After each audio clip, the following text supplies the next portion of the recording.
বোনটাকে আমার ৩ ভাই মিলে রেপ করছে।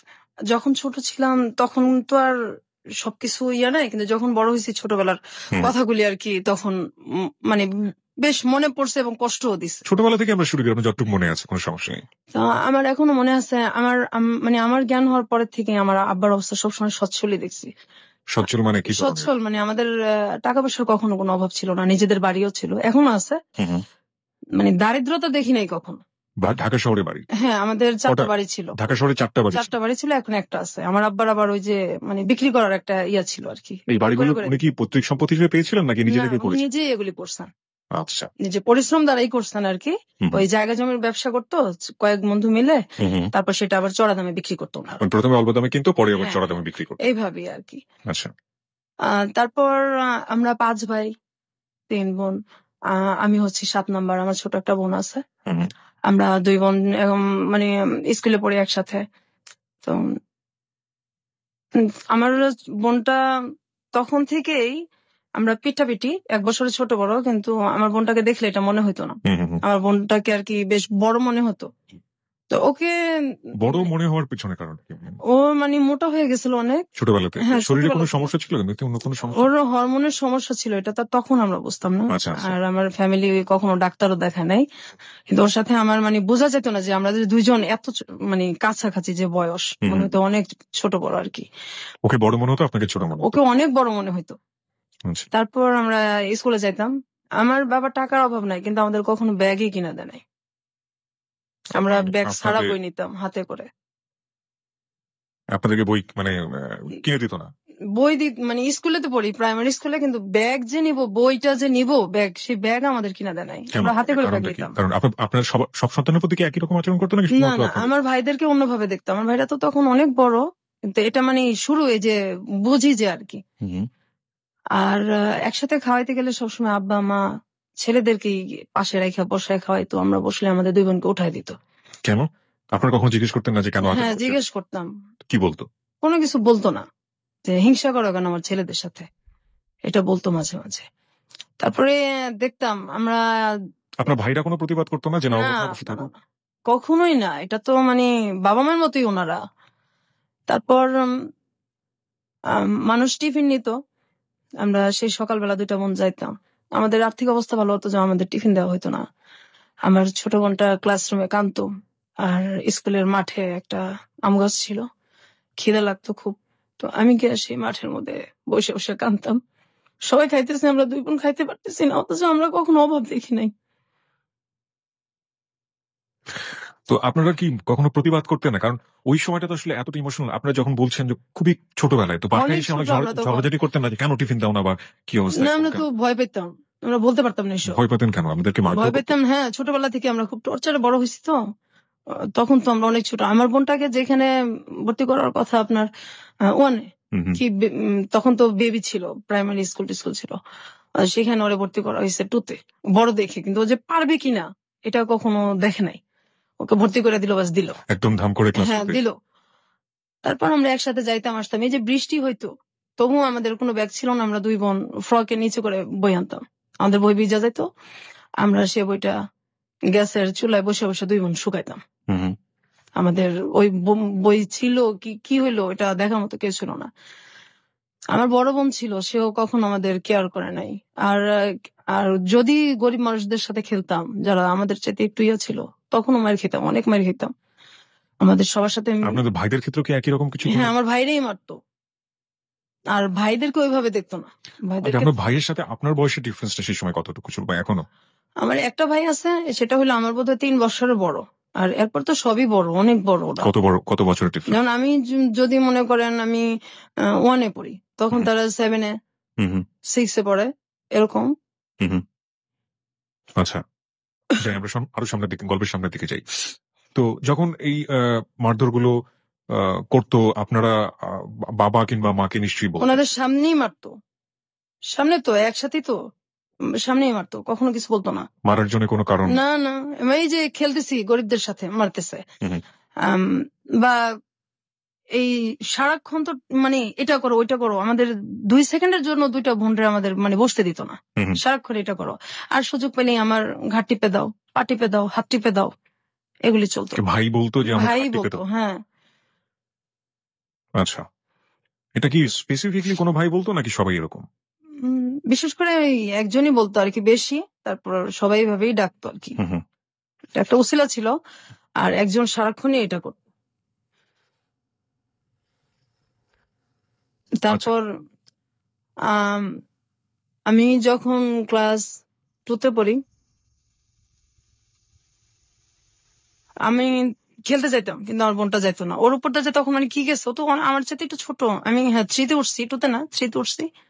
তা আমার বোনটাকে আমি কখনো খেলতে নিতে পারতাম না। আম, আমি কেন নিতে পারতেন না? আমি মানে ও যাইতো না, আর কথাও কম বলতো, অনেক কথা কম বলতো। এমনি চুপচাপ, কিন্তু হঠাৎ করে খুব চুপচাপ হয়ে গেছে। আমরা দুইটা বোন একসাথে শুই, একসাথে বড় হয়েছি আমরা, কিন্তু ওই সময়টা আমার মনে পড়ে এখনো যে ওরে আমি বাইরে হঠাৎ করে নিতে পারতাম না। আপনার ভাই বোনকে একই সাথে খেলাধুলা করেছেন কখনো? না না, আমি আর আমার এই ছোট বোনটা একসাথেই থাকতাম, একসাথেই খেলতাম, আমরা দুজন তো পিঠাপিঠি। তারপর আমি খেলতে যাইতাম, আমার বোনটা দূরে থেকে দেখতো, কিন্তু ও যাইতো না, ওরে আমি নিতে পারতাম না। জিজ্ঞাসা করলে কিছু বলতো না। পরে এক সময় আমি বুঝতে পারি আমার বোনটাকে আমার 3 ভাই মিলে রেপ করছে।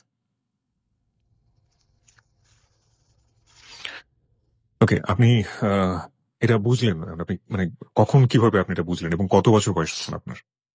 আমি তখন ক্লাস 3 তে পড়ি, 4 এ পড়ি। তখন তো কোনো মেয়ের একটা রেপ সম্পর্কে আইডিয়া থাকা উচিত না বা জানেই না ব্যাপারটা। আপনি তো পরবর্তীতে বড় হয়ে এটা জিনিসটাকে হ্যাঁ, বড় মূল্যায়ন হয়ে তো করছেন। জিনিসটা আমি কিন্তু জানলাম। আপনি তখন কি দেখলেন আসলে? আমার বোন চুপচাপ হয়ে গেছে, আর শুধু বলতো যে আমার ওই জায়গাটা ব্যথা করে। এটাও আমাকে শরীরের বলতো, একটা, আচ্ছা ঠিক আছে। আমার এই জায়গাটা ব্যথা করে। তো আমি তো এই জিনিসটা বুঝতাম না, তো বড় হওয়ার পরে বুঝতে পারছি। তো আপনি তাকে জিজ্ঞেস করেছিলেন যে কে এই কাজটা করেছে? হ্যাঁ, ও এটা আমাকে বলছে। আপনি তখন কি করলেন এটা জানার পর? এটা জানার পর আমি আমার বড় বোনকে বলছি। বড় বোন কি বলল? বিশ্বাস করা নাই, কোনো পাত্তা দেয় নাই কেউ ফ্যামিলিতে। এবং পরবর্তীতে এগুলির শিকার আমিও হয়েছি। এভাবে আমার বোনটা যখন ওর 10 বছর, এর মধ্যে ও বেশ কয়েকবার রেপের শিকার হয়েছে আমার ভাইদের। এটা ও কি করতো এই ধরনের ঘটনা ঘটার পরে? আপনি আপনার পরিবারকে বলেননি, আপনি বড় বোনকে বলার পরে আপনি আপনার বাবা মাকে বলেননি? তখন তো আমিও ছোট, জিনিসগুলোতে আমি বড় হওয়ার পরে মানে বেশি বুঝতে পারছি, আমিও তো তখন ছোট। একবার আমি মানে আমার বাবা মাকে বলছি জিনিসটা, আমি নিজেও বুঝি না, যতটুকু বুঝছি আর কি।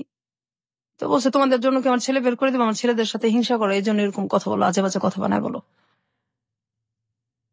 বিশ্বাস করতো না, আর কিন্তু তারা শুনতেই চেত না, আমাদেরকে তো পছন্দই করতো না। হয়তো কেন এমন করতো জানি না, আমার তো আপন বাবা মা, আর ভাই বোন তো সবাই আপন। ওই সময় আমাদের পাশে কেউই ছিল না, আমরা 2 বোন একসাথে বড় হয়েছি, অনেক কষ্ট করে বড় হয়েছি, পাশে কেউ ছিল না। তারপর আমার বোনটা এরকম হইতে হইতে কথা বন্ধ করে দিল আস্তে আস্তে। একদমই যখন কথা বন্ধ করে দিত তখন বন্ধই থাকতো কথা। কতদিন বন্ধ থাকতো? 2 মাস 3 মাস বন্ধ থাকতো কথা। অনেক মারলেও কথা বলতো না, কারোর সাথে কথা বলতো? না কারোর সাথে কথা বলতো না। আবার যখন বলতো তখন হয়তো কিছুদিন বলতো, এরপর আবার বন্ধ। তারপর ও হঠাৎ করে বিছানায় প্রস্রাব করতো। এটা ওর একদম আগে ছিল না, তারপর হঠাৎ করে এটা হয়েছে। ওর এই যে মানে ডাক্তার দেখানো দরকার, সেটা কেউ দেখাইতেছে না। তারপর ও চিল্লাচিল্লি করতো, খুব কষ্টে চিল্লাইতো, এগুলি বলতো। সেটার আহ, ওকে সাপোর্ট দেওয়ার মতো তো কেউ ছিল না, আর আমিও ছোট। তারপর ওই যে ভিজা কাঁথা, এগুলির ওইভাবে উল্টায় রাখতো, আবার ওইটার মধ্যে এসে শুতো। এত শীত। আপনার মা কি করতেন? আমার মা কখনো আমাদের কেয়ার করে নাই। আমরা যদি কষ্ট পাই বলতাম, আমার মা একটাই কথা, আমার ছেলেদের সাথে হিংসা করো, তোমাদেরকে কি ভালোবাসি না, ভালোবাসে কি বড় করতেছি না? বলছে যে এই ভালো, এরা কি ভালোবাসা আপনাদের 2 নজরে দেখতেছেন? আমাদেরকে এত কষ্ট দেন, আমরা কোথায় যাবো? আমাদের তো কেউ নাই। আপনি আমার ভাইদেরকে একভাবে দেখেন, আমাদের 2টা বোনকে একভাবে দেখেন। কিন্তু আমার বড় বোনকে ওনারা এইভাবে বড় করে নাই, আমার বড় বোনকে ওনারা অনেক ভালোবাসা বড় করছে। আমাদের 2 বোনের বেলায় এরকম হয়েছে। তারপর আমার বোনটা যখন ক্লাস 5-এ পড়ে, 5-এ পড়ার পরে একদমই বিছানায়, ও প্যারালাইজ না, কিন্তু বিছানার মধ্যে গোসলও করতে পারে না, হাঁটতেও পারে না, নিজে হাতে খাইতেও পারে না। এখনো ওকে আমার বড় ভাবি খাওয়ায় দেয়, গোসল করায় দেয়।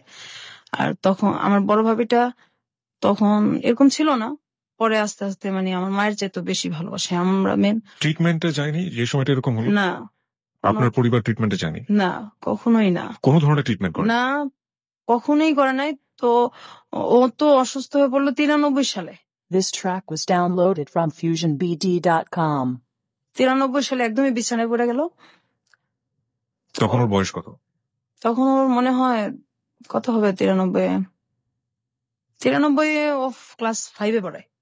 আচ্ছা, বয়সটা সেটাই কি ওর শেষ পড়া ছিল? পরের পড়াশোনা করতে না, এরপর তো একদম বিছানায়। আচ্ছা, একদম নিজে খাইতে পারে না, নিজে গোসল করতে পারে না, বিছানা থেকে ওরে ধইরা উঠাইতে হয়। কিন্তু ওর ভিতরে তো এই কষ্টগুলির কারণে ও আর কি এরকম হয়ে গেছে। তার মধ্যে ওর প্রচন্ড মোটা হয়ে গেছে। তো একবার ডাক্তার দেখানো হয়েছে। ডাক্তার বলছে ওর মানে ওর শরীরে হরমোন অনেক বেশি। আর যেটা হলো যে ওর খুব মাথা ব্যথা করতো। ওর যখন মানে কান্নাকাটি করতো, তখন আমার বাবা মার কাছে আসতো না, কিন্তু আমাদের পাশের বাসার সব মানুষ চলে আসতো। এত রাত্রে এইভাবে কে কাঁদে? পাশের বাসার অনেক লোকজন চলে আসতো, কিন্তু আমার বাবা মা পাশের রুমে থাকতো, ওনারা কোনোদিন আসতো না, আইসা কখনো পাশে বসতো না। কোনো সময়ই আমাদেরকে মানে অসুখ হইলে আমার বাবা মা কখনোই কাছে আসেনি, কিন্তু আমার ভাইদের যদি অসুখ হইতো তারা পাশে যাইতো, ফল নিয়ে বসে বসে খাওয়াইতো। তারপর আমার বোনটা যখন একদম পড়ে যায় অসুস্থ অবস্থায়, তখন আমার এই ভাবি ওরে এই শুরু করে টানা আর কি। আমার ভাবিটা এমন দিন গেছে যে আমার মানে দুধ জাল দিচ্ছে, ছেলেদেরকে খাওয়াইতো, আমার মা বাবা খাইতো, কিন্তু আমাদের দুই বোনকে কখনোই দিত না। এই দুধ যে মানে খাওয়াটা, আমাদের বাসায় সবসময় দুধ রাখতো, আমার ভাবি আমাদেরকে খাওয়াই মেন। আমরা ভাবির কাছ থেকে এটা শিখি। আর মায়ের ভালোবাসাটা আমার বড় ভাবিই দিছে আমাদেরকে। পরবর্তীতে আমার সেজ ভাবি আসছে, উনিও এখন আমাদের আদর করে। কিন্তু আমার বোনটা এখন অসুস্থ। আমার বাবা আমার বোনটার কখন এই চিকিৎসার কথা বলে খুব রাগারাগি করে। একবার কিভাবে যেন অনেক ঝগড়ার পর আমার বোনটাকে ডাক্তার দেখানো হয়েছে। তো ওই যে ডাক্তার উনি বললো যে হরমোন বেশি, এটা ট্রিটমেন্ট আমি করব। আর ওর সিটি স্ক্যান করা হয়েছে, ওর মাথায় কোনো সমস্যা নাই। ওর মেন হলো তোমার মানসিক ডাক্তার দেখাতে হবে। এটা দেখাইলে তারপর ধীরে ধীরে যদি ঠিক হয়, এর মধ্যে এছাড়া ওর কোনো আর নাই। তো চিকিৎসাটা মনে হয় 2-3 বছর চলছে। তারপর আমার এক ভাই বলছে, না ওকে পাগল নাকি, ওর মানসিক ডাক্তার দেখানো লাগবে। তারপর এই কথা বলার পর ওর চিকিৎসা বন্ধ হয়ে গেছে। আমার আব্বা ওকে আর কোনোদিন ডাক্তার দেখা নাই।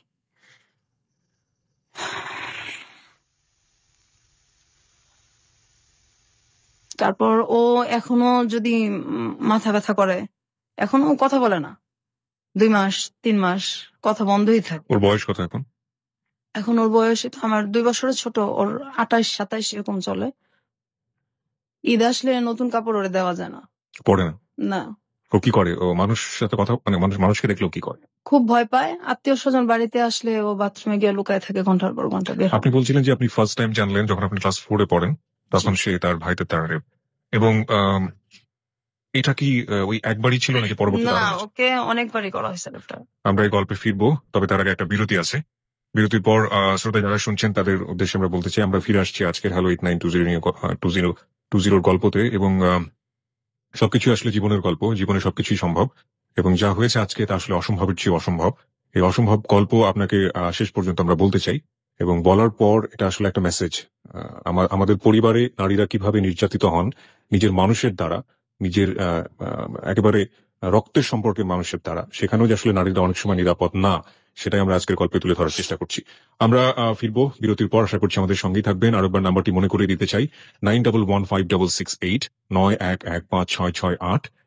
এটা হচ্ছে আমাদের নাম্বার, এখানে ফোন করতে পারেন। আপনি ফোন করার পর আপনি আপনার নাম এবং সেল নাম্বারটি বলবেন, তারপর আপনার যা বলার আছে আপনি বলবেন। এছাড়া ফেসবুকে আমাদের একটি পেজ রয়েছে, সেখানেও আপনি যোগ দিতে পারেন, আপনার অভিমত জানাতে পারেন। ফেসবুক পেজটি হচ্ছে facebook.com/hello8920। হ্যালো বানানে ডাব্লিউ নেই।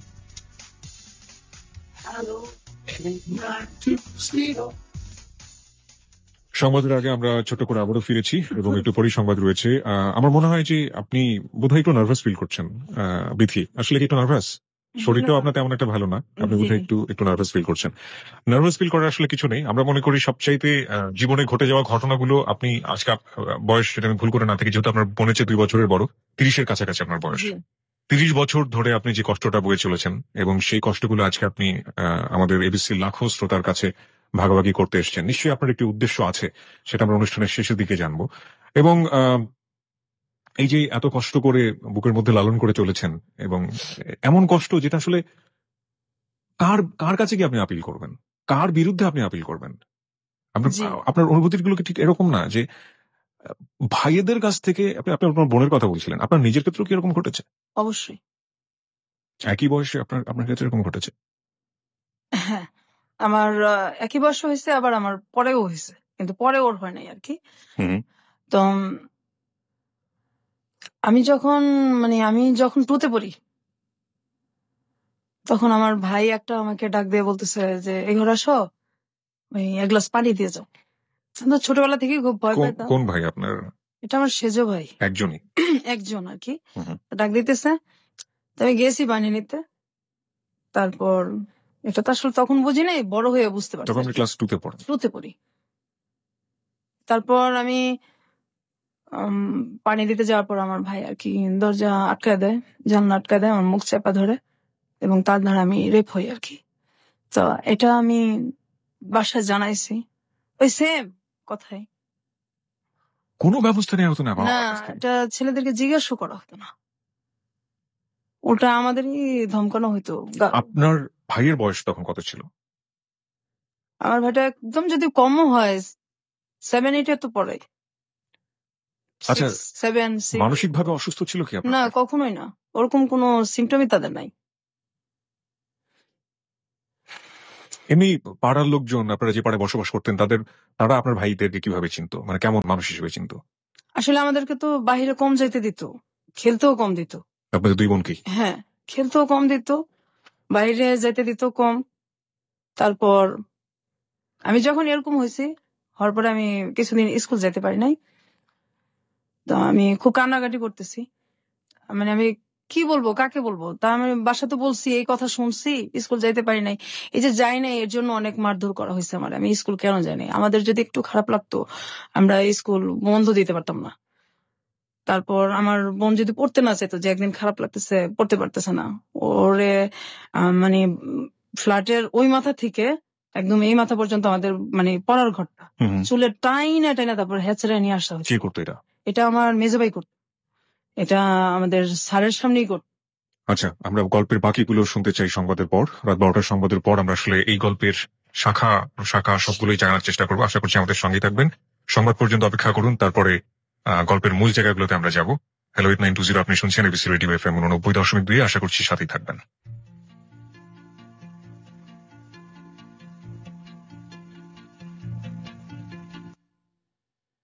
এই গানে বন্ধু শারমিনের সাথে লা ক্লাসিকে প্রতি সোমবার দুপুর 12টার খবরের পর শুধুই এবিসি রেডিওতে।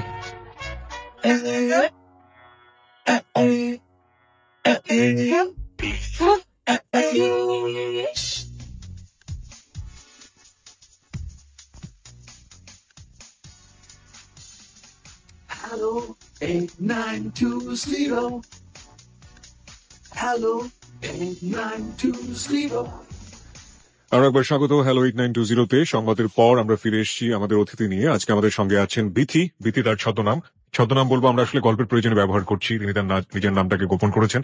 এবং আমরা আরো একবার বলে নিতে চাই, আজকের এই গল্পটি একটি বাস্তব গল্প, জীবনে ঘটে যাওয়া গল্প।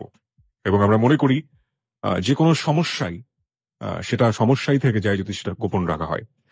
এবং আসলে আমি বিথিকে শেষের দিকে জানতে চাইবো যে আসলে 30 বছর ধরে যে দুঃখটা আপনি গোপন করে রেখেছেন, সেটা আপনি কেন আজকে আমাদের সাথে শেয়ার করতে আসলেন? এবং শেয়ার করলে যেটা সমাধান হয়ে যাবে ঠিক তা না, তারপরেও তিনি আমাদের কাছে এসেছেন, কারণ আমরা বিশ্বাস করি হ্যালো 8920 হচ্ছে মন খুলে কথা বলার প্ল্যাটফর্ম। জীবনের যে কোনো গল্প সেখানে বলা যেতে পারে।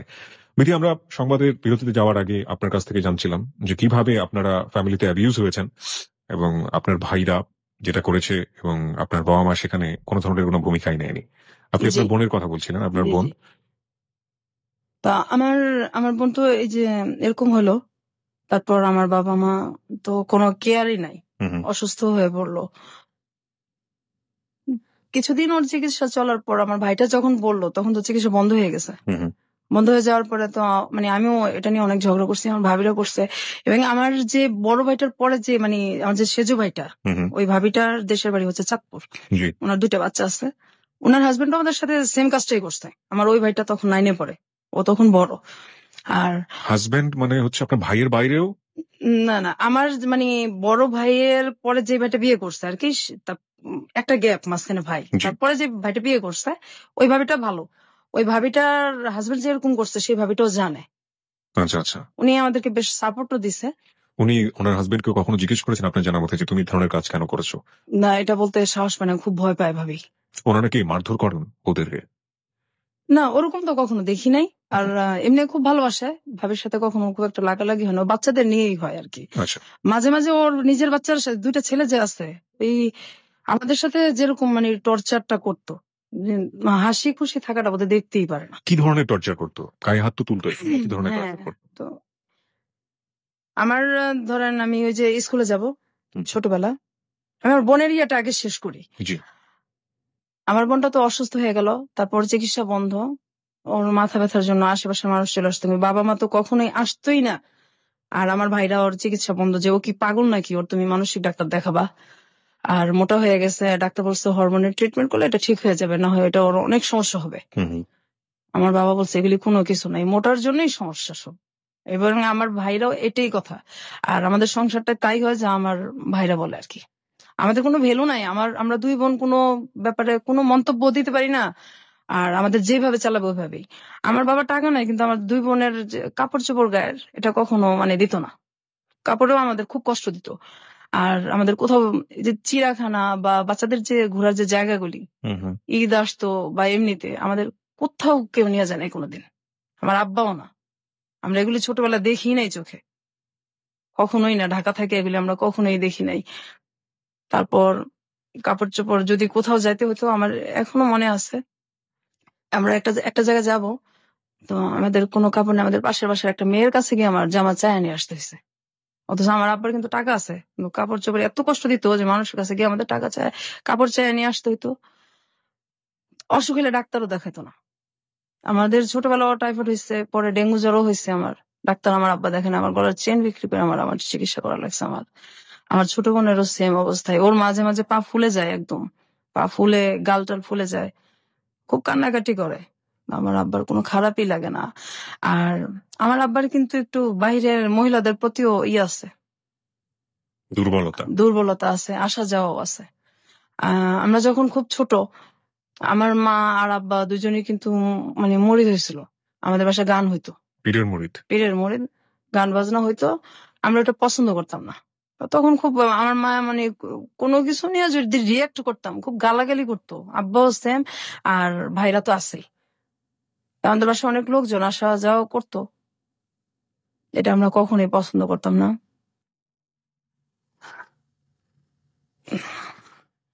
খুব বেশি ইমোশনাল হয়ে গেলে আপনি গল্পের সামনের দিকে যেতে পারবেন, এবং আমি যতদূর জানি যে আপনি শারীরিকভাবে অসুস্থ, সুতরাং আমার মনে হয় একটু কন্ট্রোল করে আপনাকে বলতে হবে। আমি আমি আর আমার ছোট বোন, আমার বোনটা যখন 6 পড়ার বয়স, ওর তো 5 পড়া আর যেতে পারলো না, একদম অফ। এর মাঝে তো আমি আগেই বলছি যে আমি ওর রেপ হয়েছি।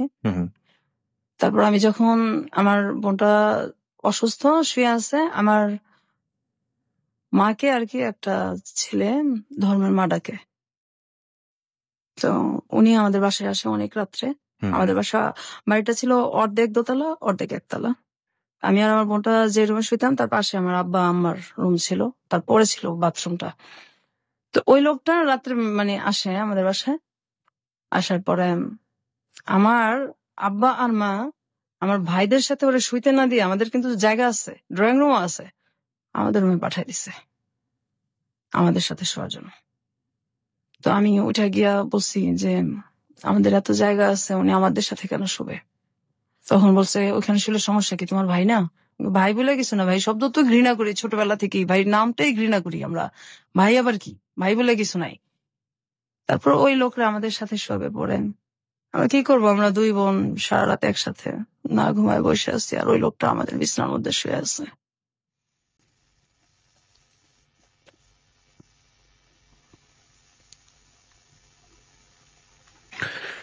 ওকে, আমরা একটু সামনের দিকে যাই। তারপর আমি কিবরিয়া ভাই যখন মানে ঘুমায় থাকতাম, আমরা আমরা দুই বোন মানে এখনো দিনের বেলা ঘুমাই না, কখনো দিনে ঘুমাই না, ওই পায়ের শব্দ মনে হয় যে এখনো কানে বাজে। যখন ঘুমায় থাকতাম, আমার ভাইরা ঘুমন্ত অবস্থায় এসে গায়ে হাত দিত। আমার ওই ভাইটা তখন 9, 10 পড়ে, আমি তখন ক্লাস 6 কি 5 পড়ি। ঘুমন্ত অবস্থায় এসে গায়ে হাত দিত, চিলাচিলি করতাম, কান্নাকাটি করতাম। পাশে আমার মা আছে, আমার আব্বাও আছে, মনে হয় যে শুনেই নাই কিছু, কিছুই শুনে নাই। ভয়ে কখনো শুইতামই না, মানে রাতটা। আর মাঝখানে আমাদের যে দরজাটা ছিল এটা মানে আটকানো যেত না, এটা আমার আব্বা কখনো ঠিক করে দিত না। তাহলে হয়তো আমরা ওই বয়সটা একটু সেফ থাকতে পারতাম আর কি। এটা কখনো ঠিক করে দিত না, কিন্তু ছেলেদের যদি কোনো সমস্যা হতো সেটা সাথে সাথে ঠিক হয়ে যেত। এটা এখনো হয়, ছেলেদের সব সমস্যার সমাধান সাথে সাথেই করা লাগবে। আমাদের কোনো সমস্যার মানে কোনো সমস্যাই নেই তাদের কাছে। ঈদ আসলে আমার আব্বা মা আমার ভাইদেরকে ডাক দিয়ে তাদের পাশে বসে খাওয়ায়। না, আমরা যদি দুই বোন পাশে গিয়ে বসি, আমাদের উঠায় দেয়, তুমি ওঠো, ও এখানে বসবো, ও এখানে বসবো, আমার ভাইদের কথা বলে, কিন্তু আমাদেরকে বসতে দেয় না। আমাদেরকে তখন কষ্ট হয় না?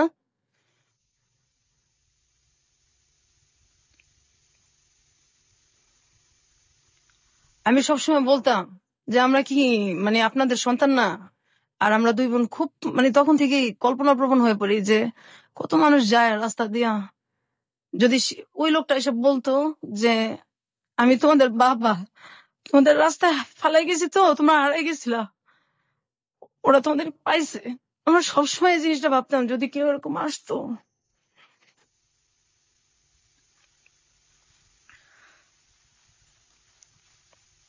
আমি যখন ক্লাস 5-এ পড়ি, আমি স্কুল থেকে আসলাম, আমার তখন রেজাল্ট বের হয়েছে। আমি বাসায় এসে দেখি আমার যে আমার বড় ভাইটার বয়স তখন সম্ভবত 30-35-এর কাছাকাছি। আমি তখন ক্লাস 5-এ পরীক্ষা দিয়ে আসলাম, ফাইনাল রেজাল্ট নিয়ে আসছি বাসায়। আমি এসে দেখি একটা আমার বড় ভাইয়ের মতো কি তার সাথে একটু বড় এরকম একটা লোকের সঙ্গে বিয়ে ঠিকঠাক আমার বিয়ে দিয়ে দিবে। মানে আমি তো খুব কান্নাকাটি করতেছি, আমার ছোট বোন, আমি অনেক কান্নাকাটি করতেছি, আমার দুইটা মামাতো ভাই, ওরা বলতেছে এটা কেমন কথা, এত বয়স্ক লোকের সাথে আর ও পড়ে, কিসের অভাবটা কি যে ওরা বিয়ে দিয়ে দিবে। আমি আমার বাবার পায়ে ধরে কান্নাকাটি করছি, আমার বিয়ে দেন না, আমার পড়ান, আমি যখন বড় হব আমি আমার পড়ার খরচ গুলি আপনার আমি দিয়ে দিব, তো আমার বিয়ে দেন, আমি পড়তে চাই।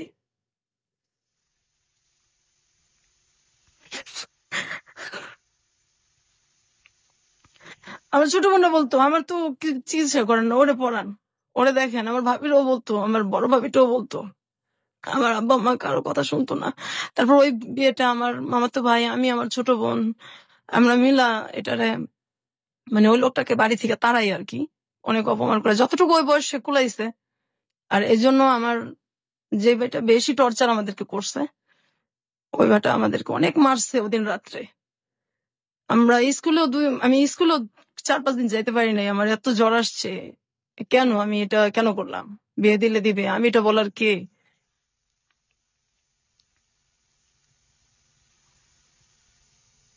তারপর আমার যে ছোট বোনটার জন্য খুব খারাপ লাগতো, যে ওর কাপড় চোপড় তো কখনো পড়তে চেত না, আর তখন থেকে আত্মহত্যার খুব চেষ্টা করতো। আমি গাছ লাগানোর খুব শখ ছিল আমার, এই এন্ডিল গ্রাম থেকে নিয়ে আসছি, ধান খেতে দেয়, সেটাও মুখে নিছি, মরে যাবো এই। আপনার বোন আত্মহত্যার চেষ্টা করেছে, এটা আপনি কিভাবে জানলেন? হ্যাঁ, একদিন ওই ইঁদুরের বিষ আনা হয়েছে আমাদের বাসায়, সেটা পাওয়া যাইতেছে না। তারপর ওর ড্রয়ারে গিয়ে আমরা ওইটা দেখছি। আর পরে দেখছি যে ও বিছনার মধ্যে একদম কেমন করতেছে, মানে খাওয়ারও বেশ একটা চেষ্টাই করছে, খাইতে পারে না, ওইটা আমরা ফালাই দিছি। আরেকদিন ফ্যানের সাথে চেষ্টা করতেছে, দরজা আটকায় ওনার টোনা বাইন্ধে ফেলছে। তারপর দরজা জোরে আমার বড় ভাবি, ভাস্তি সবাই মিলে আর কি ভাঙ্গা হয়েছে। তারপর ও আত্মহত্যা করতে পারে না সেদিন, এখন ওই চেষ্টাটার মধ্যে আছে।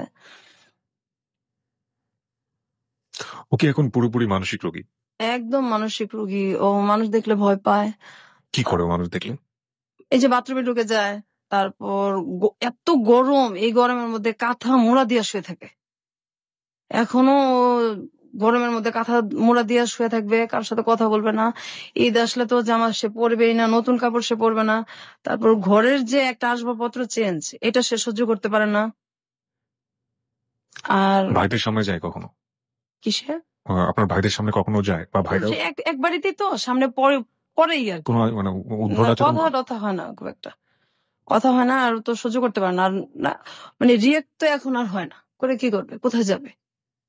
আমি জোরে নিয়ে আসবো, আমার যে ছেলেটার সাথে এখন বিয়ে হয়েছে ওটা তো আমি আমার বোনকে তো আমি একসময় আনতেই পারবো, কিন্তু চিকিৎসা যে আমি করবো সেই অ্যাবিলিটিটা আমার এখন নাই। আপনার বাবার তো অনেক টাকা আছে, হ্যাঁ। তারা সে এখন পর্যন্ত চেষ্টা করছে না, তারা করবেও না। আমার আব্বা বলছে আমি যে কদিন বেঁচে আছি এভাবেই চলুক, আমার চিকিৎসা আমি করতে পারবো না। আমার একটা ভাই আছে, হয়তো সে মাস্তানি টাস্তানি একসময় করছে। আমরা ছোটবেলায় দেখছি, আমি যখন 6-7 পড়ি, সে রাত বিরাত বাসায় আসতো 3টা 2:30। আমার আব্বা কোনোদিনও কিছু বলতো না। তো ওই দরজাটা গেটটা আমার খুলতে হইতো বেশিরভাগই। বাসায় যদি পুলিশও আসতো আমারই খোলা লাগতো, না খুললেও সমস্যা আছে, না খুললেও থাপড়াইতো দুইটা। তো ওরে এই যে জেলখানায় যাইতো বা থানায় যাইতো, এক রাতে আমার ছেলেটা মারবো, ব্যথা পাইবো, 40,000 টাকা দিত রাত্রে, 50,000 টাকা দিতে এক রাতের জন্য থানায়, আমার ছেলেটারে যাতে না মারে। তো ছেলের জন্য এত কষ্ট লাগতেছে, একদিন থানায় থাকবে, মেয়েদের জন্য কষ্ট লাগে না? তারপর আবার ছোট নিয়ে আসতো লাখ লাখ টাকা দিয়া, অথচ আমার বোনটার চিকিৎসা হয়ে যায় এই টাকা দিয়া। করবে না? কষ্ট লাগে না? মায়া লাগে না? কি করবে?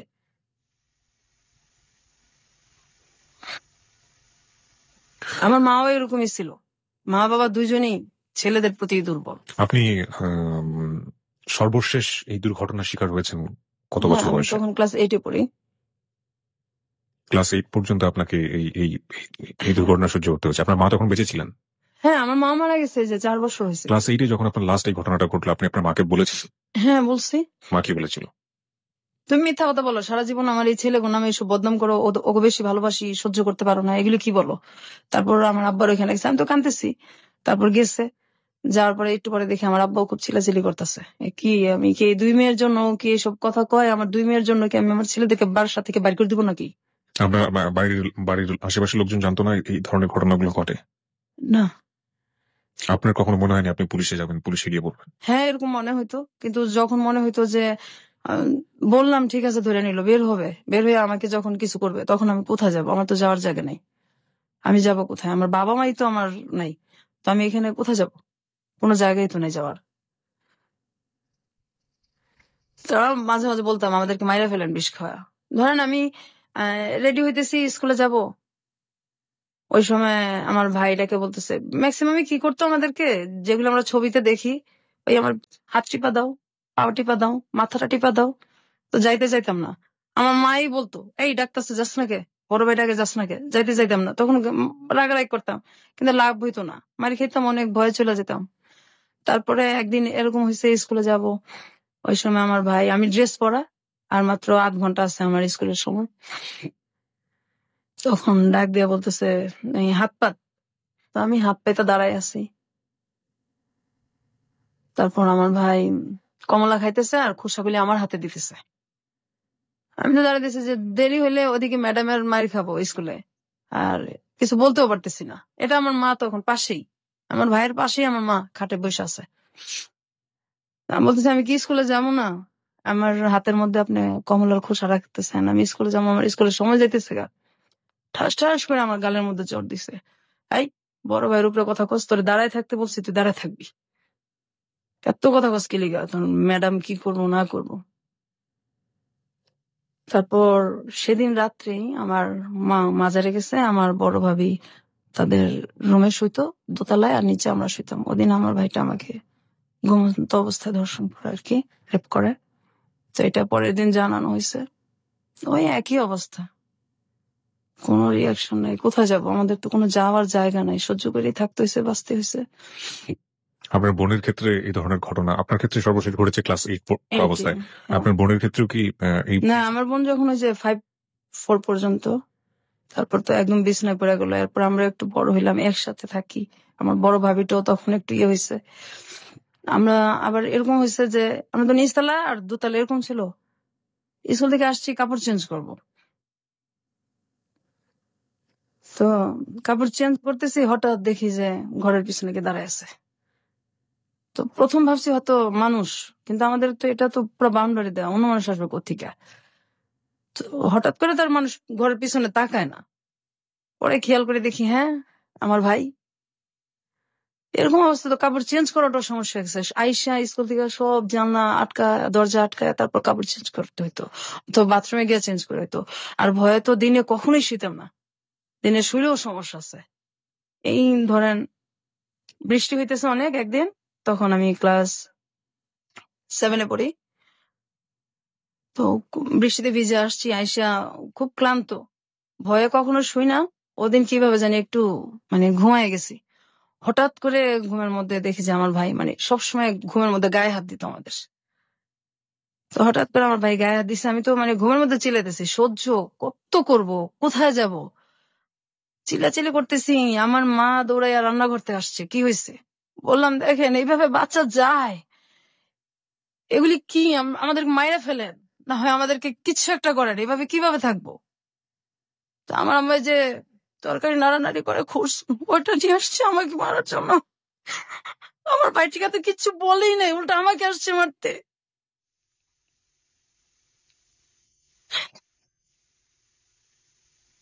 This track was downloaded from FusionBD.com.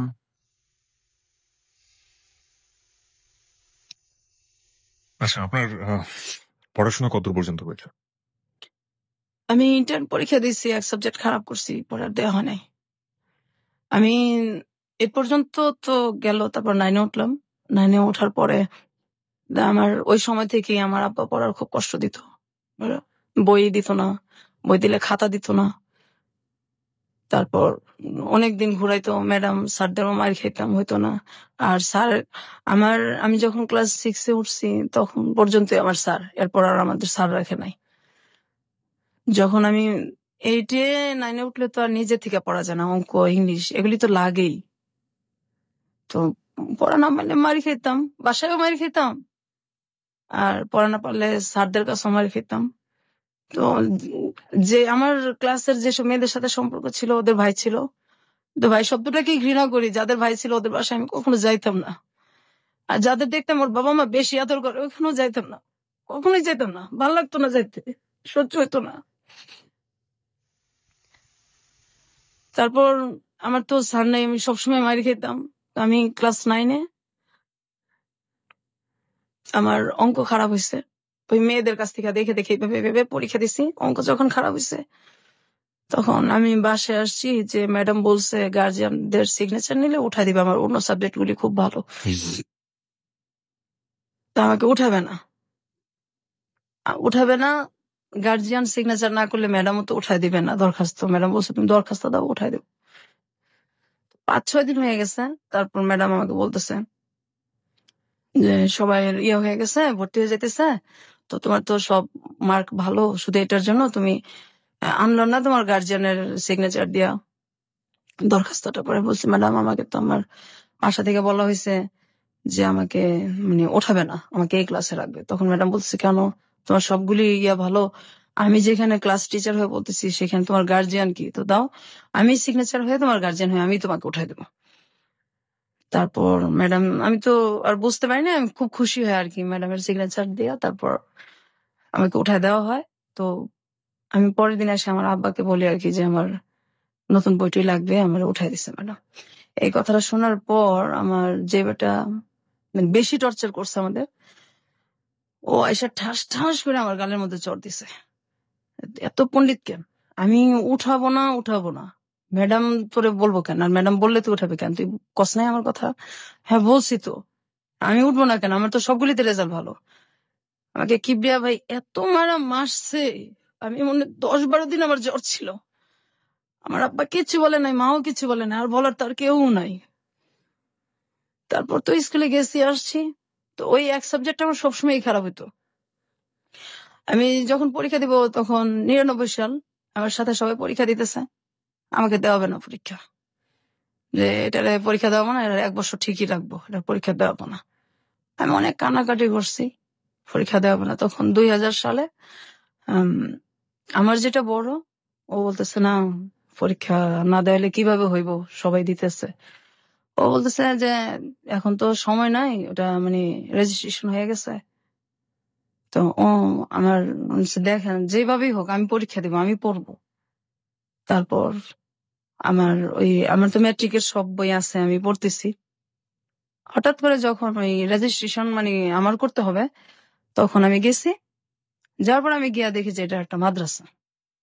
কারণ আমি তো আরবি কিছু পারি না, তা আমি বলছি, আপনি ঠিক করলেন এসএসসি আর এখানে তো দেখি আমি মাদ্রাসা। হুম, হুম। এখন আমি কিভাবে পরীক্ষা দিব? বলছে, না এইভাবেই দিতে হবে। আমি এইভাবে কিভাবে দিব? আমি তো ফেলই করবো। আমি এগুলি কিছুই পারি না, আমি কিভাবে দিব? তারপরেও আমি যে যদি না দেই আমাকে তো আর দেওয়া হবে না। আমি সাহস করে আমি পরীক্ষা দিয়েছি। তো কিভাবে দিছি? আমি যেখান থেকে পরীক্ষা দিছি মুন্সিগঞ্জ থেকে, ওইখানে আমি আর্থিক অবস্থা দেখছি যে সবকিছু যারা আসছে এদের মধ্যে আমার মানে মোটামুটি আমি সচ্ছল আর কি সবচেয়ে। তো সবার এরকম অবস্থা ছিল যে আমি সবচেয়ে গরিব, কারণ আমার আব্বা তো কাপড় চোপড় দিত না আমাদের। তা আমার 2-3টা জামা নিয়ে গেছিলাম আর এক জোড়া শুধু জুতা নিয়ে গেছিলাম। তো সেই জুতাটা ছিঁড়া যায় আর এটা আমি ঠিক করতে পারি না। তা আমার একটা ভাই একদিন যেটা আমাকে পরীক্ষাটা দেওয়াইলো, ওরে আমি বলছি আপনার কাছে টাকা আছে, আমার এক জোড়া স্যান্ডেল কিনে দেন, তো পরীক্ষা দেওয়ার সমস্যা হবে। তখন আমার 3টা পরীক্ষা হয়েছে। হচ্ছে না, এইভাবেই দিতে হবে, এই সিরাটা পরে পরে ল্যাংড়া ল্যাংড়া যাবি পরীক্ষা দিতে। আমি টাকা দিতে পারবো না, আব্বা আমার কাছে টাকা দিচ্ছে, এগুলি আমার, এগুলি তোর স্যান্ডেল কিনা দেওয়ার জন্য দেয় নাই। এখন আমি কি করবো, আমার তো স্যান্ডেল নাই। আমি স্যান্ডেল রাইখা আমি খালি পেয়ে গেছি পরীক্ষা দিতে। ম্যাজিস্ট্রেট আমাকে বলতেছে যে তুমি খালি পেয়ে আসছো কেন? যে ফকির সেও তো স্যান্ডেল পরে আসে, পরীক্ষা দিতে আসছো, ভদ্রতা জানো না? পরে বলছি, স্যার আমি তো মানে আমার স্যান্ডেল তো ছিঁড়ে গেছে, এর জন্য তো আমি স্যান্ডেল পরে আসতে পারিনি। ওই পরীক্ষাটা আমি দিছি, পরের দিনও আমি সেম ভাবেই গেছি। তখন ম্যাজিস্ট্রেট আমার সাথে খুব খারাপ ব্যবহার করছে, যে এটা কি তুমি স্যান্ডেল পরে আসবা না, পরীক্ষা দিতে আসছো, এটা কোনো কথা হইলো? আমি খুব কান্নাকাটি করছি। তারপর আমি অন্য মানুষের কাছে চাইয়া, তারপর মানুষের কাছ থেকে স্যান্ডেল চাইয়া নিয়ে আমি পরীক্ষা দিছি। আমার ওইখানে জামার অনেক কষ্ট করছে আমি। আমার বাসা থেকে কেউ যায় নাই আর, আমি একা, অজানা অচেনা একটা গ্রামে আমি একদম একা, কাউরে আমি চিনি না, শুধু পরীক্ষা দিয়ে যে বাসাটা থাকা এদের সাথে পরিচয় যে হয়েছে, আর কাউরে চিনি না, কিছু চিনি না আমি। তো আমার বাসা থেকে কেউ যায় না বিধায় গার্জিয়ান না গেলে তো কোথাও কারো ভ্যালুই থাকে না। 7 দিন একাধারে শুধু ডাল দিয়ে ভাত খাওয়াইছে। আমার অনেক কষ্ট হয়েছে। আমার গার্জিয়ানরা দেখে ওরা যেখানে জুতা রাখতো তার পাশে আমার শুইতে দিচ্ছে, আমি সেখানে শুয়েছি, তবু আমি পরীক্ষা দিব। ওদের জুতার সাইডে আমি শুয়েছি আর ওরা সবাই ঘাটে শুয়েছে। অন্য যেসব মেয়েদের গার্জিয়ান যেত ওদেরকে ভালো জায়গায় থাকতে দিচ্ছে, শুইতে দিচ্ছে। আমার গার্জিয়ান জানে আমার ভ্যালু নাই, আমার ওইখানে কেউ আমার দেখতে যায় নাই, কখনোই যায় নাই। ওদের স্যান্ডেলের জায়গায় আমি শুয়ে শুয়ে পরীক্ষা দিছি আর কাঁদছি। তারপর আমি পাশ করছি। আমি বলছি, আব্বা আমি কিন্তু পড়বো, আমার আপনি কষ্ট করে পড়াবেন, আমি পড়বো। এখন বলছে ঠিক আছে পড়ো। আমি খুব খুশি, কিন্তু আমার কলেজে ভর্তি করে না, কলেজে ভর্তি হওয়ার টাকাও দেয় না। আমি অনেক কষ্ট করে সব জায়গায় ভর্তির ডেট শেষ, অনেক কান্নাকাটি করে আমার আব্বুর কাছে, অনেক পায়ে ধইরা তারপর আমি ভর্তি হয়েছি। ভর্তি হওয়ার পর এখন আমার বই কিনা দেয় না, আমি বই ছাড়া কিভাবে পড়বো? তারপরে অনেক কষ্ট করে পড়তেছি। যখন সবাই চলে যেত, ছুটি হয়ে যেত, ক্লাস যার যার এক এক সময় এক একজনের ক্লাস শেষ, যখন পুরা কলেজটা ফাঁকা হয়ে যেত, তখন আমি লাইব্রেরিতে যাইতাম। লাইব্রেরির স্যারের হাত ধরে কাঁদতাম যে স্যার আমি খুব গরিব মানুষ, সব শেষ হয়ে গেলে আমার আপনি একটু নোট করতে দিবেন, আমার তো বই নেই। আমার তখন মাত্র 6টা বই ছিল। স্যার বাকি বইগুলো আমি প্রত্যেকদিন এসে নোট করে করে নিয়ে যাব, আমার আপনি একটু সময় দিবেন। স্যার বলছে ঠিক আছে তুমি নোট করে নিয়ে যাও। সবাই চলে যেত, তারপর আমি সন্ধ্যার সময় বাসায় আসতাম, এই নোট করে করে আমি পরীক্ষা দিছি। আমি একটা সাবজেক্ট খারাপ করছি, আমি অনেক কানাকাটি করছি, পরে আমার আর পরীক্ষাই দেওয়া নেই আমার আব্বা।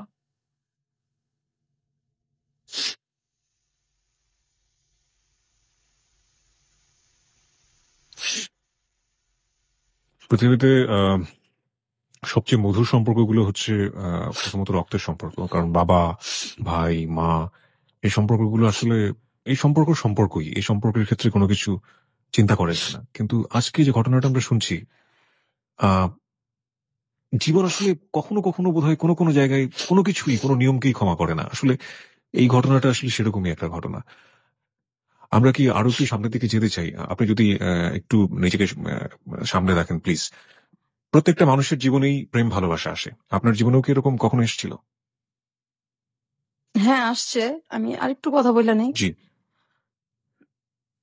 আমি কিন্তু এই যে বড় হয়েছি, কোথাও বেড়াইতে যেতে পারতাম না, আমার ভাইরা বেড়াতে যেতে দিত না, পিকনিকে যেতে দিত না, আমার আব্বাও এটার কোনো কিছু করতো না। কখনো বেড়াতে যেতে পারতাম না, কোথাও দাওয়াত হলে যেতে পারতাম না। আর প্রেম, আমি যখন ইন্টারমিডিয়েট দিব তার কিছু আগে দিয়ে আর কি, আমার মানে প্রতিবেশী এক ছেলের সাথে আমার সম্পর্ক হয়, ওই প্রপোজাল দেয়, সম্পর্ক হয়। হওয়ার পরে আমি মানে শুধু ঠিক করতেছি যে আমি ওকে আমার ফ্যামিলি সম্পর্কে বলবো। জি। তো যখনই বলি তখনই বলে তোমার ফ্যামিলি দিয়ে বা তোমার কোনো অতীত দিয়ে আমার দরকার নেই, আমার ওগুলি দিয়ে কোনো কিছু দরকার নেই। ও তখন অনার্সে পড়ে। আচ্ছা। আমি আমার ফ্যামিলিতে জানাবো। ও অনেক গরিব ছিল, মানে আমাদের ফ্যামিলির তুলনায়। এখন আমার ফ্যামিলির ভিতরে কি এটা তো আর ও জানে না, বাইরে থেকে তো মানে বড় লোকই। ও সবসময় বলতো যে আমি তোমার সাথে কোর্ট ম্যারেজ করবো, তোমার ফ্যামিলিতে বললে তো আমাকে বিয়ে দিবে না। পরে আমি বলছি না, আমি রাজি করাবো, তো আমার কিছু কথা আছে, এটা তুমি শোনো, তারপর ভালো লাগলে সম্পর্ক আগায়। বলছে না পরে।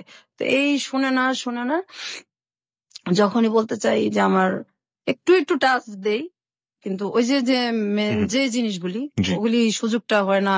আর আমিও মানে বলার যে ইয়াটা মনের, ওইটাও আমি সঞ্চয় ওই তখন পাই না, যে মানে আমি তো একা, যদি ও চলে যায় তো আমি তো এরপরে তো একদমই একা হয়ে যাব। কত বছরের সম্পর্ক ছিল ওর সাথে? 2 বছর। তারপর একটা সময় আমার মানে তখন এই আমার আব্বা তো মানে পড়াবেও না, বিয়েও দিবে না। তারপর ওরে আমি মানে ওই সময়টায় ওর সাথে যখন আমার সম্পর্কটা প্রায় 2 বছর কাছাকাছি, ওরও মানে অনার্স শেষ হয়ে আসছে, শেষই পরীক্ষা দিচ্ছে অনার্স, তখন ওকে আমি বলছি যে তোর সাথে কিছু কথা আছে, আজকে আমার কথা শুনতেই হবে। তাহলে ঠিক আছে শুনবো। ওই সময় আমার একটা ভাই মানে যে কোনো কারণবশত আর কি একটু জেলখানায় যায় আর কি। ওই ভাইটার আমরা কখনো দেখতে পাই না, ওই তো সেম ভাই আমার, ওই ভাইরাই। ওইটা নিয়ে আমার কোনো মাথা ব্যথাও নাই, কিন্তু এটাও ও জানে আর কি, আমাদের একই এলাকায় যেহেতু ও জানে। জানার পরে তো আমি বলছি যে এই জিনিসটা নিয়ে ও কথা বলবো আর আমার ফ্যামিলি সম্পর্কে কথা বলবো। আর ও ঠিক করছে ওর বাবা মাকে পাঠাবে আমাদের বাসায়। ফ্যামিলি সম্পর্কে কথা বলবেন মানে আপনি যে ভায়োলেন্সের শিকার হয়েছেন আপনার ভাইদের দ্বারা লম্বা একটা সময়, এটা আপনি বলতে চাচ্ছিলেন? এটা আমি বলতে চাইতেছি, কিন্তু আপনি সুযোগ পাচ্ছিলেন না। আমি সুযোগ পাইতেছি না, আর ও শুনতে চাইতেছে না। আর দেখা তো আমি 4 মাস 5 মাস পরপর করতাম, এত মানে তাড়াতাড়ি দেখা করতাম না। তারপর মানে ওকে আমি একদিন, আর আমি দেখাও করতাম ওর সাথে, যে জায়গায় আমি বলতাম ওই জায়গায়। ওর ইচ্ছা মতো আমি দেখা করতাম না, কারণ আমি তো ছেলেদের বিশ্বাসই করি না। আর ওর সাথে সম্পর্কটা আমার সহজে হয় না, অনেকদিনই লাগছে। তারপর ওকে আমি বলছি যে তুমি যে মানে আমার কথা শোনো না, এখন আমি আমার মানে একটা কথা বলবো, তারপর তুমি দেখো কি করবা। আর ওই সময় কিন্তু এই যে আমার অনেক বিয়ের প্রপোজাল আসতো, আমি শুধু ওর জন্য সব বাদ দিছি। অনেক ভালো ভালো ছেলের প্রপোজাল আসতো, ওর জন্য সব বাদ দিছি। আমার ভাবিকে দিয়ে আমি মানে আমি বলেই রাখছি আমার ভাবিকে যে আমি এরকম একটা ছেলের পছন্দ করি। আমার ভাবিকে দেখাইছি, আমার ছোট বোনকে দেখাইছি, আমার মানে 2 ভাবিকেই দেখাইছি। তারপর আমার বড় ভাবি মেয়ে দেখছে বেশি, বলছে না অসুবিধা নাই, শিক্ষিত আছে, গরিব দেখে কি হইছে, আমরা একটা কিছু ইয়া করে দেবো না। আর এভাবে আপনি কতদিন বাঁচবেন, এভাবে তো বাঁচা যায় না, বের তো হইতে হবে। তারপর মানে ওকে আমি বলছি, বলার পরে ও হঠাৎ করে আমাকে বলতেছে যে বলছেন মানে কি আপনি আপনার আমার যে লাইফে যে আমার ভাইদের দ্বারা যে আমরা নির্যাতিত হয়েছে আর কি, এই জিনিসটাই মেন আমার বলার। নির্যাতিত শব্দ আসলে এখানে যায় না, এর চেয়ে বড় কিছু বলা উচিত। আমরা ঠিক জানি না শব্দটা আসলে কি হবে। ওকে, আপনি রেপের ঘটনাগুলো আপনি তাকে খুলে বলেছেন। হ্যাঁ, আমি সব বলছি। এবং আপনার সহ আপনার বোনেরও ব্যাপারটা আপনি বলেছেন। পুরো ফ্যামিলিটার সম্পর্কে আমি ওরা টাচ দিছি যে বাইরে থেকে তো তুমি দেখো, এই তো বিয়ে হইলে কিন্তু আমার এটা না বললে তোমার এখনই আমি বলি, যাতে আমি তো এটা কখনো না কখন বলবোই, তোমার কাছে তো এটা আমি গোপন রাখবো না, যার সাথে আমার বিয়ে হোক। তো এই হইলো। আমি যে ওর জন্য যে ছেলেগুলিকে মানে বিয়ে করি নাই, যখন আমার বিয়ের প্রপোজাল আসছে এটাও জানে, এবং ও 2-1টাকে দেখছো। ওই সময় আমার বলতেছে দেখো আসলে আমি তো তোমার ভালোবাসি নাই, আমি তো একটা মেয়েকে ভালোবাসতাম। ওই মেয়েটাকে ভুলার জন্য আমি তোমার সাথে সম্পর্ক করছি। এই ঘটনাগুলো জানার সাথে সাথে আমার এই কথাটা বলছে। আমার তো পায়ের নিচের মাটি তখন নাই। তারপর আমি অনেকটা অ্যাবনর্মালের মতো হয়ে গেছিলাম। 20 দিন 15 দিন পরপর মাথা আঁচড়াতাম, একদম একা হয়ে গেছি, কোথাও কেউ নিত না, বা মনটা ফ্রেশ করার জন্য কেউ নিত না। তারপর হঠাৎ করে আমার এখন যার সাথে বিয়ে হয়েছে আর কি, এর অনেক বছর পরেই, প্রায় 5-6 বছর পরে, 7-8 বছর পরে, আমি এই যে আমি কষ্টটা করলাম, আমার আব্বা আমাকে আর পড়ায়ও না, আমি তো তখন ইন্টার এক সাবজেক্ট খারাপ করে আর দেওয়া হইলো না, আর ওর সাথে এটা হইলো। তাহলে প্রায় 1 বছরের মতো আমি একদম চুপচাপ, আমার আমি কি করব, কোথায় যাব, কষ্ট আর সহ্যই করতে পারতেছিলাম না। আবার ছেলেটা এরকম করছে আমার সাথে। ও কি পরে বিয়ে করে ফেলে সঙ্গে সঙ্গে? না, আর অনেক পরে করে। আর পরে যোগাযোগ করেনি আপনার সাথে? না, কখনোই না। এবং আপনার ভাইরা যে এই আপনি যখন খুলে বললেন যে আপনার ভাইরা আপনাকে এই ধরনের আচরণ করেছে আপনার জি। সঙ্গে, ও এই ব্যাপার নিয়ে আর কোনো কথাই বলেনি? কোনো কোনো কথাই বলে না। ও বলছে আমি আসলে একটা মেয়েকে ভালোবাসতাম, ওকে ভুলার জন্য আমি তোর সাথে সম্পর্ক করছি। এর পরের ঘটনাগুলো আমরা জানবো শ্রোতা যারা শুনছেন। এবং আজকে বিথির বর আমাদের সাথে উপস্থিত আছেন। বিথির বরের কাছেও আমাদের কিছু প্রশ্ন আছে, আমরা সেই প্রশ্নগুলো উত্তর তার কাছ থেকে খোঁজার চেষ্টা করবো। তবে তার আগে সংবাদের বিরতি আছে, সংবাদের পরপরই ফিরে আসছি। খুব ছোট্ট একটা বিরতি। আর একবার মনে করে দিচ্ছি, আপনি শুনছেন হ্যালো 8920 এবিসি রেডিও FM 90.2 এ। কিবরিয়া আপনার সঙ্গে আছে, আশা করছি সাথেই থাকবেন। ABC radio 89.2 Hello, 8920. হ্যালো 8920 তে আরো একবার স্বাগত। 1:04 হচ্ছে সময়। কিবরিয়া আপনার সঙ্গে আছে, আর আপনি শুনছেন আপনার প্রিয় স্টেশন এবিসি রেডিও FM 90.2। এই হ্যালো 8920 হচ্ছে আপনার গল্প বলার প্ল্যাটফর্ম, আমরা বলি এটাকে। এবং আপনি আপনার জীবনের গল্প এখানে বলতে পারেন। এখানে আমরা কোনো কাকতালীয় অধিভৌতিক কোনো গল্প বলি না, এবং আপনি আপনার জীবনে যেটা ঘটে গেছে সেই গল্পগুলো এখানে বলবেন। এবং সেই গল্প থেকে যারা আমাদেরকে শুনছেন, লাখো লাখো শ্রোতা, তারা বিভিন্ন শিক্ষা নিয়ে থাকেন। আজকের গল্প থেকে আমরা কি শিক্ষা নেব? প্রত্যেকটা মানুষেরই আসলে এখানে ব্যক্তিগত একদমই আপেক্ষিক একটা ব্যাপার যে আসলে কি শিক্ষা নেব। তো আমি একটা শিক্ষা ব্যক্তিগতভাবে নিয়েছি এবং নিব, সেটা অনুষ্ঠানের শেষের দিকে বলবো। আর একইভাবে বিথি আজকে আমাদের সাথে আছেন। ছদ্মনাম বলছি, তার আসল নামটা বলা সম্ভব হচ্ছে না আমাদের পক্ষে, এবং আসল জায়গাটাও বলা সম্ভব হচ্ছে না।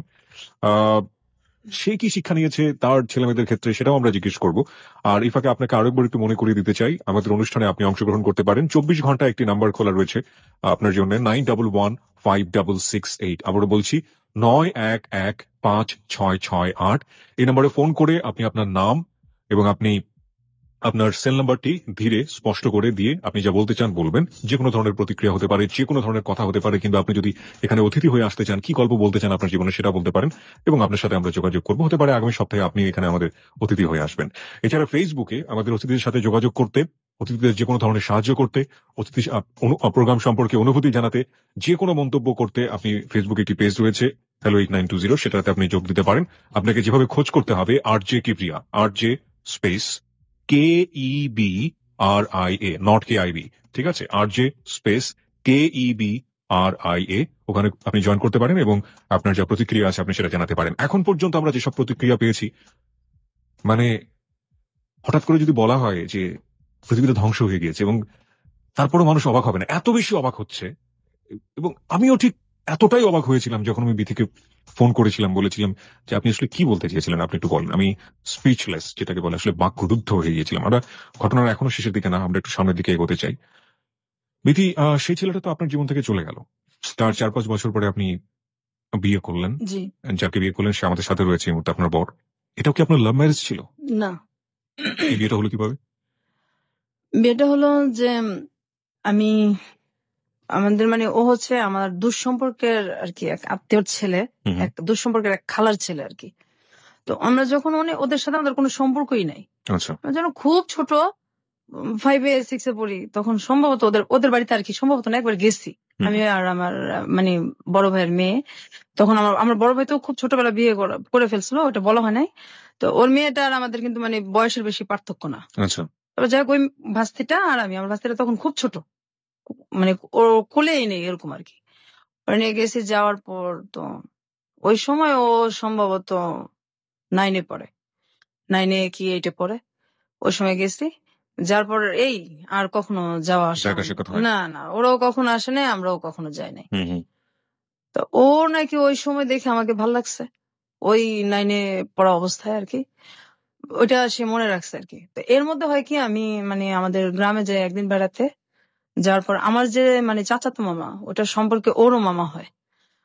তো ওই মামা আমাকে আর কি বলতেছে যে তোমাকে মুখ আর কি আত্মীয়র ওই ওর পরিচয়টা দিছে। আমি তো চিনি না, কারণ আমি ছোটবেলা একবার গেছি।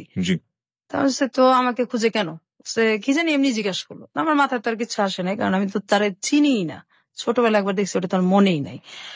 তারপর হঠাৎ করে একদিন আর কি উনি ফোন দেয় আমারে, যে আপনার নাম কি? হ্যাঁ আমার নাম এই।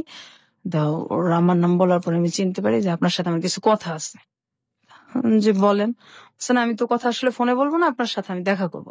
আসলে আমি দেখতে এত খারাপ, আপনি আমার সম্পর্কে ভাই হন তো এমনি থাক না, কারণ আমি তো আপন ভাইদের ঘৃণা করি, আর কিসের খালাতো ভাই কিসের কি ভাই শব্দই আমার কাছে নাই, তো আপনি আমার সাথে কেন দেখা করবেন? সে একটু কাজ আছে আমার, আমি দেখা করবো না আর কি।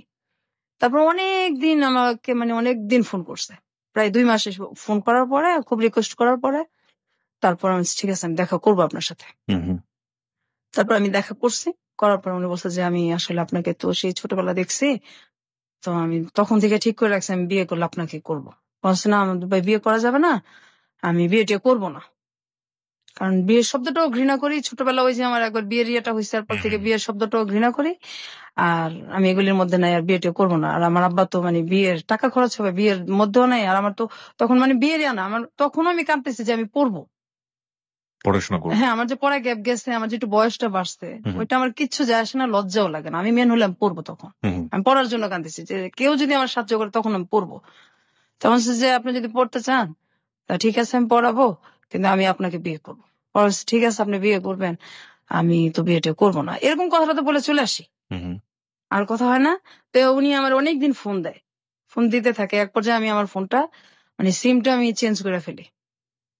তা আমার ওই মামা তো আমার গ্রামে আমার ওই মামা আমার ফোন নাম্বার গুলি তো সবসময় নিত, ওনার সাথে আমার সবসময় কথা হতো। ওনার আমি বলছি যে আপনি ওনাকে কিন্তু কখনো আমার নাম্বারটা দিবেন না। তখন আমার ওই মামা ওরে কি করে, আমার মামার আবার ও খুব ইয়ে করে বলে বোঝায়, তারপর ফোন নাম্বারটা দেয়। দেওয়ার পরে ও বলতেছে, খুব কান্নাকাটি করছে, আপনি ফোন চেঞ্জ সিমটা চেঞ্জ করলেন, আমার তো আপনার সাথে কথা ছিল, আপনি এরকম করেন না। পরে আমি বলছি, দেখেন আমি বিয়ে করবো না। অনেক রিকোয়েস্টের পরে তখন আমি বলছি যে আমি এরকম একটা মেয়ে, আমি আপনার বিয়ের যোগ্য না। বলছে আমি আপনার যোগ্য না, কারণ আমাদের দিক থেকে আর্থিক অবস্থায় ওরা মোটামুটি একটু কম আর কি, আর আমি যে ধরনের ছেলে পছন্দ করি আপনি সেটার মধ্যেও পড়েন না, আমি বিয়ে করবো না। আমি বিয়ে যদি করি আমার যেমন পছন্দ এমন করবো না, আমি করবো না। আবার এদিক দিয়ে খুব চিন্তা করতেছি যে যদি সে আমার সত্যি পছন্দই করে, বিয়ে করতেই চায়, তাহলে আমার এটা শোনার পরে যদি সে ভালো লাগে তাহলে আমি চিন্তা করে দেখবো। কারণ আমিও এইভাবে আর বাঁচতে পারতেছিলাম না, আমার আর এইভাবে বাঁচা সম্ভব না। আমি এর মাঝে একবার এন্ডিল 2 বার মুখে নিয়ে আমি ফালাই দিছি, একবার ছোটবেলা আবার বড় হইয়া আত্মহত্যা করতে গিয়েছিলেন। তারপর আমি মাঝখানে আমি কিন্তু নেশাও করতাম, এটাও আমার বলা হয় নাই। আচ্ছা, কি নিতেন আপনি? আমি ফেন্সিডিল খাইতাম, আমার এক বান্ধবীর সাথে প্যাথেডিনও নিতাম। প্যাথেডিন পেতেন কোথায়? আমার ওই বান্ধবী নিয়ে আসতো। এগুলো নিতেন কেন? ভাল লাগতো না, বাসায় ভাল লাগতো না থাকতে।